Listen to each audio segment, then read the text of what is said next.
ضرورت نہیں ہے. ہم نے جو دینی مسئلے کے اوپر بات تھی وہ پوری کر لی تھی، اور آج افسوس ہے کہ اس طرح نور ولی صاحب یہ بات فرما رہے ہیں کہ ہماری رہنمائی کی جائے جیسے اس سے پہلے کوئی اس معاملے پر بات ہی نہیں ہوئی. بہرحال یہ اجتماع ایک بار پھر اس بات کا اعادہ کرتا ہے کہ پاکستان ایک ایسی ریاست ہے کہ جو مسلمان ہے اس کا دستور اس کے مسلمان ہونے کی گواہی دیتا ہے، اور ایسا دستور ہے جو دنیا میں کسی اور ملک کے اندر نہیں پایا جاتا.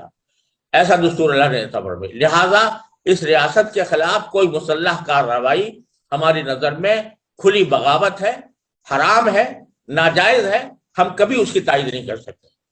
وآخر دعوانا الحمدللہ رب العالمین. ابھی ماشاءاللہ یہ یعنی مفتی اعظم پاکستان مفتی محمد تقی عثمانی صاحب نے پاکستان کے تمام علماء